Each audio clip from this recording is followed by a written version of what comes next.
Hello everybody and welcome to the National Extension College webinar on exam preparation.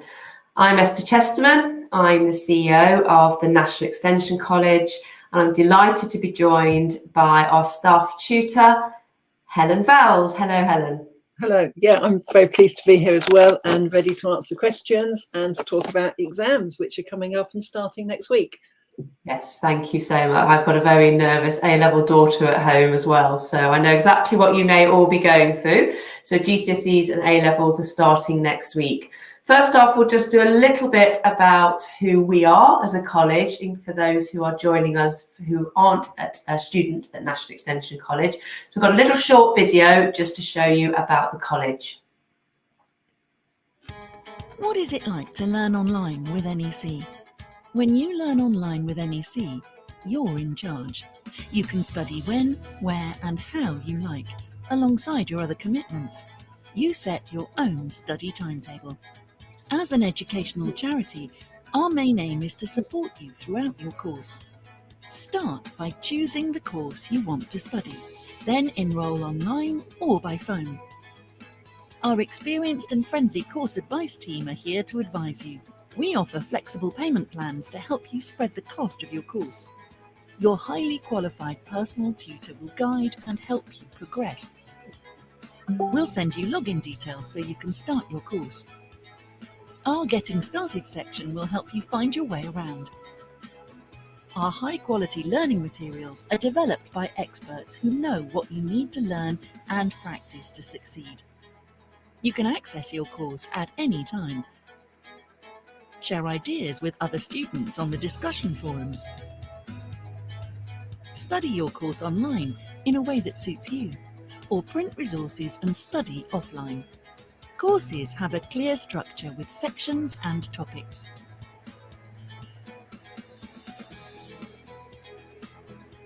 At the end of each section, you'll complete and submit an assignment to your tutor. Your tutor will give you valuable feedback to help you progress. Assignments give you essential practice in answering exam-type questions. We can mark non-examined assessment, such as coursework and practical science endorsements.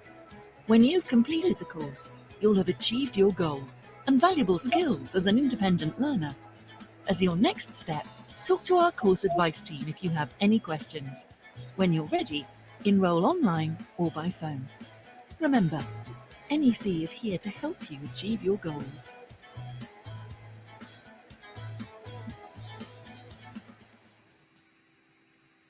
So that's a little bit about our college, and for those of you who are students with us, some of that will seem familiar, and hopefully you've been completing your assignments and gaining your tutor feedback, so you're feeling more prepared for your exams. But what we wanted to do today is really support all of you who are going forward to your GCSEs and A-levels. It may be that you haven't ever sat a public exam, and exams have been on hold for the last 2 years, and we acknowledge that. So we're putting forward these webinars just to either refresh some of you who perhaps have sat public exams before, or just to put forward a little bit of support and help for those of you who haven't. So we've introduced our college. There's a little bit of a difference to the summer exams this year. So we've got a couple of slides on that. And then I'll be talking to Helen Valls, our staff tutor, around some of the preparation you may be able to do in the coming weeks to make you feel a little bit more confident and prepared for the exam season. So for those of you who've been keeping on top of what's been happening in the exam situation, these exams are slightly different to the exams that I've put forward in 2019. A lot of information has been coming your way and hopefully you've been able to engage with that. Please do also look at the exam boards. You'll be able to find, if you're an NEC student, it'll be very clear which exam board you're working through. And you can go onto the exam board site and have a look at the information they've put forward about the exams for this year. So some adaptations have been made to some of the exam material, and also some advanced material has been sent through for some subjects.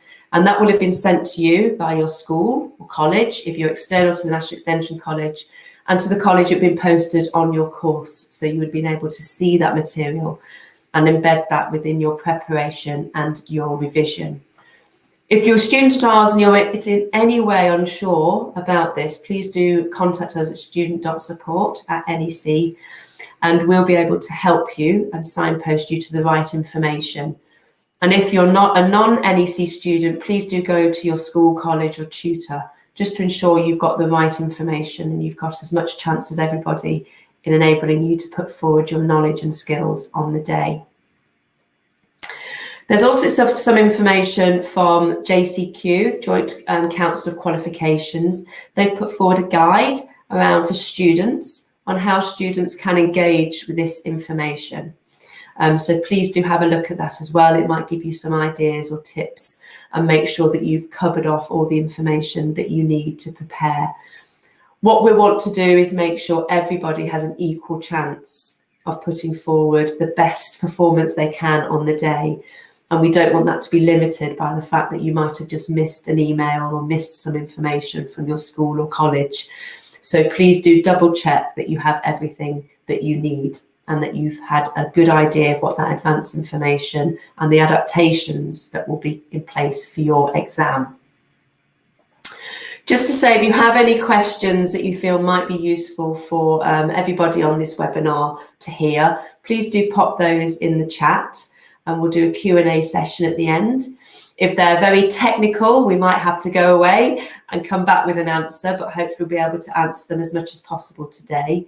We will be sending the PowerPoint out to those who've registered via Eventbrite, so you'll be able to look at the PowerPoint again afterwards, and we'll post at the end our email address that you can then email in if you do have more specific questions to your particular context.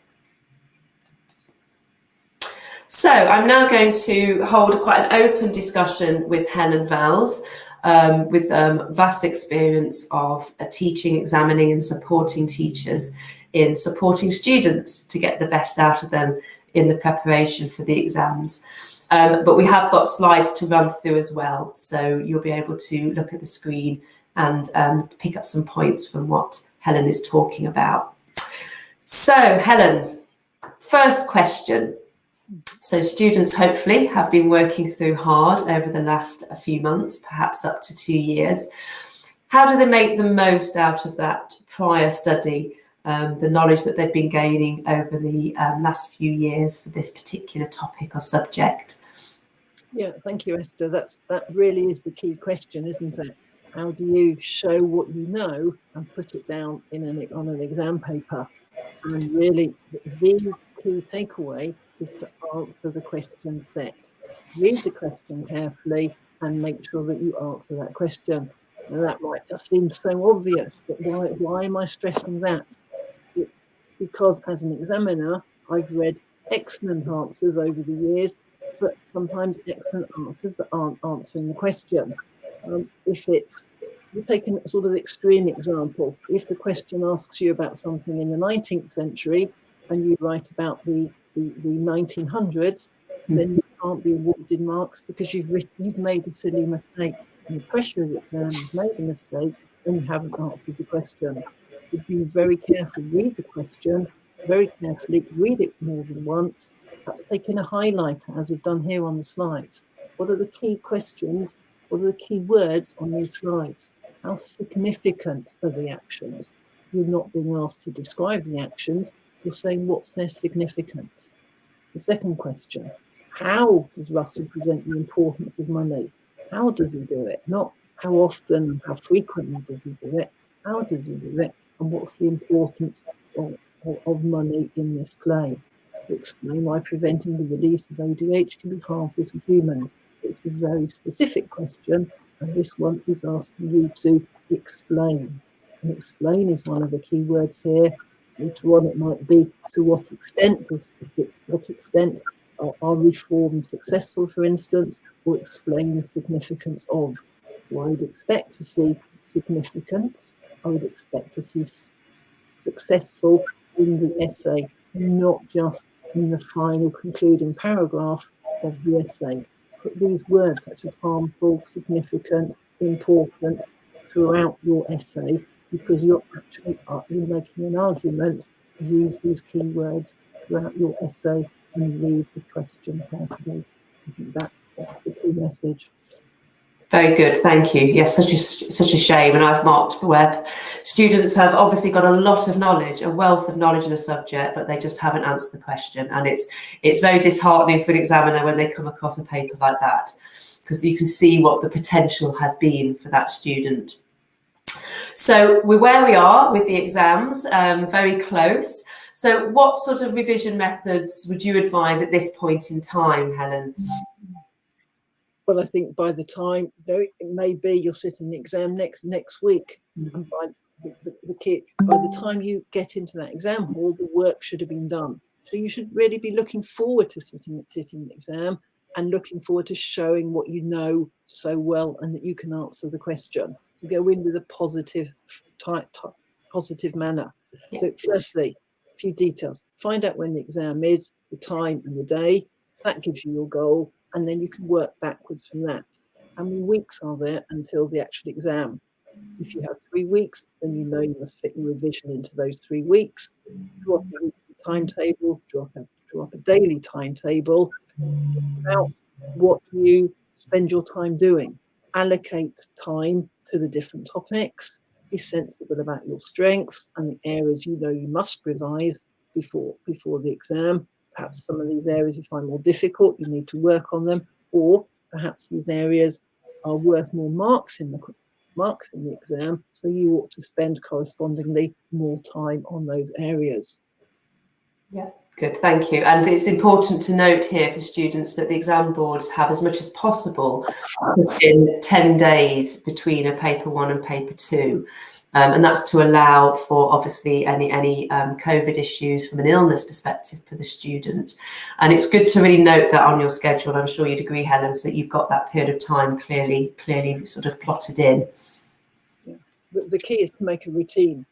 You're setting yourself a routine, like going to school or like going to work. You arrive in the morning, start your revision in the morning, take a break, study some more, take lunch, study some more. Perhaps you go off and play sport, you go on social media, watch television. So those are the rewards after you spent some time studying. And then the next day you come back for more. You start at 9 o'clock, you start at your fixed time, take some breaks, but you get into that routine of studying regularly. And then you have a little bit of downtime. Your brain is working and digesting that material and studying. And slowly you will improve and you're helping yourself to learn. You need some downtime. And if you think, oh, this isn't going in, go and do something else and then come back and start studying again. Your brain takes time to assimilate the material. It's absolutely normal to have, oh, I can't do this, leave it a while and then come back to it. You need time to process. A routine is what you absolutely need. Good, thanks, Helen. And I would advise everybody, don't look at what everybody else is doing on social media. People are constantly commenting and pasting how much revision they're doing. Just work on what your plan is, stick to your plan, and don't be sort of put off by what everybody else says they're doing, because most likely they're not. So, and that is a modern issue with people posting what sort of revision they're doing on how many hours they're spending. So do be aware of that. Anything else on this slide that you'd like to pick out, Helen? Are there particular revision methods you like, you choose, you sort of think are worth sharing with the audience today? Well, everyone's different. Some people might work well with mind maps, in which case you've got that in revision. For the exams, you might want to take highlighter in and highlight perhaps the keywords or highlight some of the alternative answers to eliminate answers when you're doing multi-choice questions, for instance. So think about your preparation, what you're going to take into the exam, where the highlighters might be of use. And at home, sticky notes around the wall, read mind maps, recall, whatever works for you. Good. Thank you very much. There's a few links there of some external sources that might be useful for you.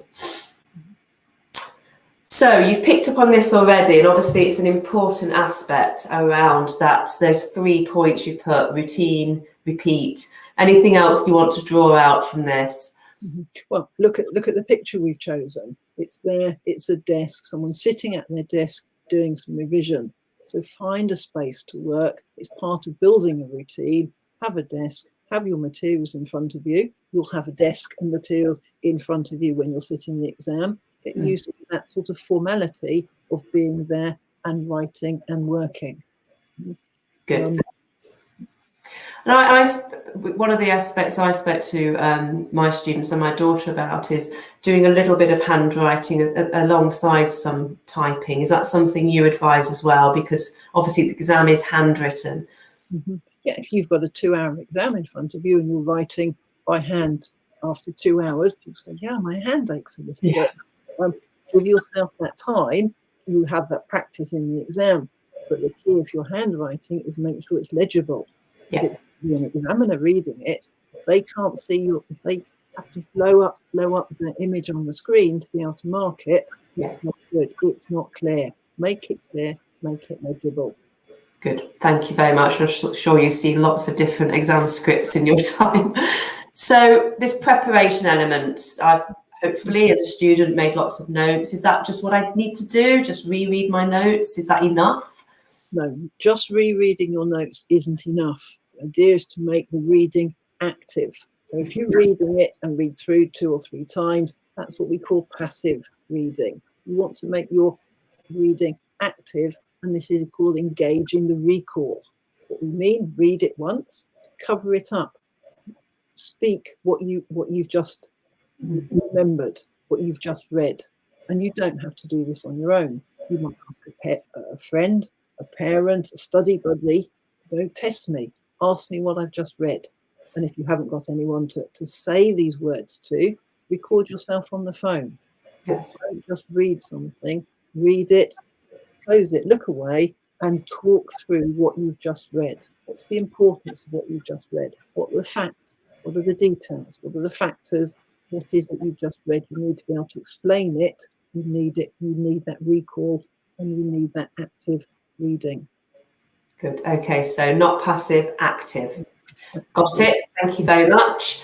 As we are so close to the exams, I think tension may be rising for some of our students.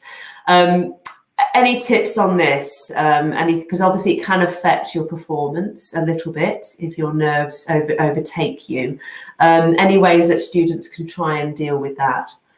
It's going to be get a good night's sleep beforehand. Wake up, have your routine, have a breakfast, look at your notes beforehand, get to school, and be calm. Get in the zone when you're in the exam hall. And for many people, you won't have been in an exam hall in this situation before. So what you can do before the exam, a couple of days before, close your eyes, imagine yourself walking into that exam hall, feel positive, you're showing the examiner what you know. You shouldn't be worried about what you don't know. Make sure you show them what you do know through the quality of your answers.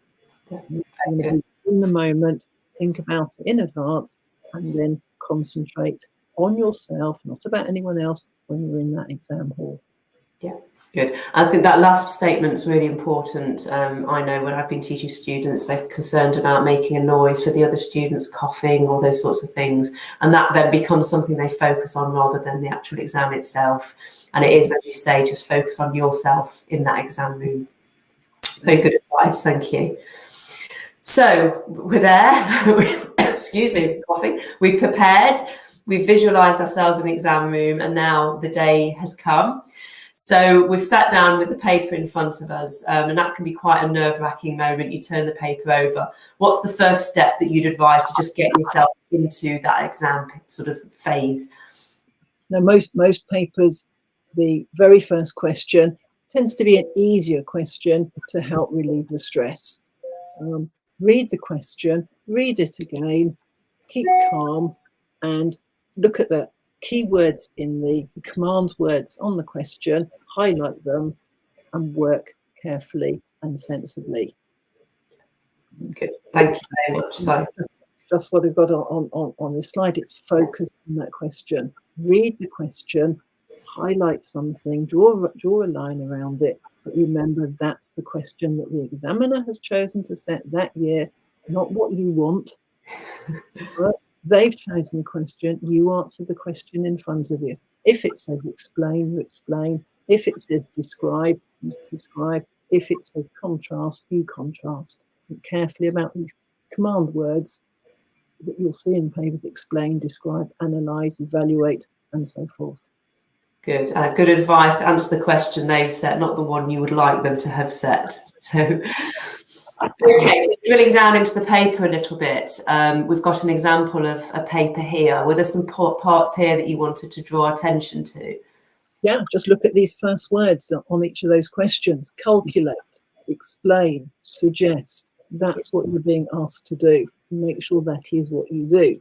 Secondly, look, on the right-hand side, you can see 1 mark, 2 marks, 1 mark. And there's a difference in the number of lines that have been allocated. 1 mark, it's going to be a short answer. 2 marks, the examiner's looking for 2 points. And they've given you more than 1 line. 1 mark, 2 lines, but they're looking for 1 point. And that's what will be tied to the mark schemes. 1 mark tends to be 1 point or 1 factor. 2 marks will be a little bit more detailed in the answer. Read the question, look at the marks, and the marks will give you a sense also of how long you should spend on the particular question. It will take you longer to answer a 10-mark question than it will a 6-mark question. So there's guidance on the structure, guidance on the timing within that exam paper there for you. Good, thank you. And it's a little bit more challenging this year because the papers are some of the papers are slightly adapted. So I would really, again, be very mindful of those marks, because you may have timed yourself and practiced against a past paper, but this paper might be slightly different. So just be aware of those marks. I fully agree with that. If you've got a question that says calculate, do you just put the answer, or is it worth putting your workings? You put the workings and the answer. Yeah. And I would just say, if you haven't seen, you should all have seen a past paper by now, but if you haven't seen a past paper in your subject, go on the exam board website and look at a past paper. Just familiarise yourself with the command words, familiarise yourself with what you're expected to do, the length of the paper, and the number of questions you'll be asked to answer. Is there a choice between A and B? Are you expected to answer 2 questions or 3 questions in some of these essay-based subjects? But there's guidance on that exam paper in the actual paper itself. So use it, make the most of it, because it's there to help you. Very good. Yes, absolutely. Look at a past paper. So we've got 2 different sort of groups of subjects here. We've got sciences and humanities. And I think we've talked a little bit about sort of certain skills in looking at the exam paper that are similar across the 2. But you've drawn out these 2 as perhaps have slight differences of approach. Yeah, that's right. So if we break them up into two groups, it is general advice. If you're doing a maths subject, for instance, and your method is important and there's marks for working out, make sure that those workings out are clear. Examiners complain about if the working out is muddled, if it's cramped on the paper, put the mark, lay it out neatly, lay it out logically, you lay it out vertically. If you have a show and prove, make sure your conclusion is at the end. And one thing students do is they miscopy. So in their, while they're working, they forget the minus, or they put the unit in. These sort of small copying errors cost you marks. So check your working out, check you haven't made silly errors with signs or units, and make sure that you put the sort of answer, the type of answer that's required of you. So read the question, make sure you think about what the question's actually asking you, and put that answer in the form that they are asking. And for the humanities subjects, often it can be about identifying some language features, and identifying them isn't enough. Talk about what their effect is. Describe the effect of this language feature or the image, and contextualize a quotation or an image. How does it work? What's the effect of it? It's not just about identifying something. And then if you're doing a foreign language, for instance, and you're on the translation section, this is where your spelling and where the legibility of your writing is important. Don't hedge your bets and make it so cramped up that the examiner isn't quite sure whether that's an E with an accent on or that has an umlaut on. Make it clear with the endings and accents. Don't hedge your bets and mess it up and make the examiner decide whether you know or not. Work in your favour with the exam, and remember, certain areas matter more than others in the paper. If, for instance, accuracy and your spelling, for instance, your accuracy and your spelling. You've obviously seen some where people have tried to just let the examiner decide and hope that they decide on their side positively. And a really good point there around copying your error. You know, if you're sort of moving through the paper and you're utilising some of the previous material, your formula or something, or your answer, to make sure you copy that correctly. So some tips there I hadn't thought of, so thanks, Helen.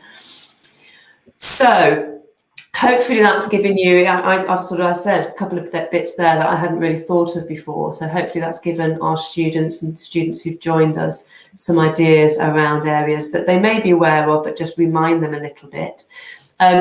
Just to check whether we've got any questions. They can be specifically about the exam sessions coming up or just more about some study skills.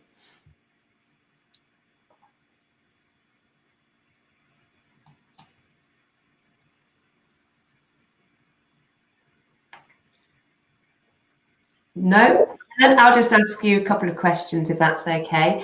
Obviously, there's certain rules around how to operate in the exam room. And that can be, for some students, quite challenging to think about. There's different rules this year around mobile phones, sort of watches and things like that. Is there anything else around behaviour in the exam room that you feel would be quite important? It's about being, everybody's an individual, but everybody's there trying to do their best. So it's be respectful of everybody else. You're focused at your desk on your paper. Don't worry about distractions. You've got the paper in front of you. You've got the timing. You should see the clock. You know what your job is. Do that. But no, you've got your pen. You've got your pen and paper. If you have a query, you put your hand up, and an invigilator will come to you. Yeah, and that's a very good point about, because some people may be working through the exam paper in a different way. So if you see people turning the paper over, but you're not, that doesn't matter. You just focus on what you're doing and your approach. Very good, thank you. We have got a couple of questions. So we've got one from Karen. Are pass cards well worth creating? I don't know whether Karen means sort of little cards that you can look at for revision. I don't know what a pass card is. Perhaps it's like a revision note. That might work for some people. Other people might prefer to work with class papers, and post-it notes, little cards. It's find a revision technique that works for you. That's that one. Thank you. This one might be one that you can answer, particularly Helen, is because obviously you've got an oversight of some of the foreign language provision here. With a listening in a foreign language, how does the recording work? So obviously we've got students when they're doing a modern foreign language, part of the exam is a listening component. And any sort of advice or sort of guidance you can give as to how that will work? Yeah, they work differently at GCSE from A-level. At GCSE, it's usually one recording that everybody hears at the same time in the exam room, and the recording is repeated. So you'll hear an example, and then you'll hear every question twice. Whereas in an A-level, it's usually the individual candidate is given control of the recording, can pause and can rewind and can hear it twice. Exam boards are slightly different, but certainly there's usually a difference between GCSE and A-level. Okay, thank you. So I think the guidance there is just to check the exam board, check how your exam board looks to approach that aspect, that component of the exam and make sure you're clear on that. So thanks, Margaret. Another question about just some practicalities in the exam room. So each exam centre will have some different rules around bags. For example, there's very clear rules around phones and now sort of smart watches and things like that aren't allowed in the exam room at all. For some exam papers, there may be material you can take in, but not many these days, actually. So you just need to double check again with your exam centre and for the specification, because your specification for your particular subject should explain what the exam will look like and what type of material you'll be able to take in. You're not allowed to have your handbag with you, and it just depends on the particular exam venue, how they manage that. So you'll just know when you arrive. The exam venue will have clear instructions, both verbal and written, about how you will be able to operate in the exam. And they will have invigilators there that before the exam starts, you'll be able to ask questions. Where do I put my bag? How do I, what do I take with me to the table? Which is my table? They'll help you make sure you find the right place.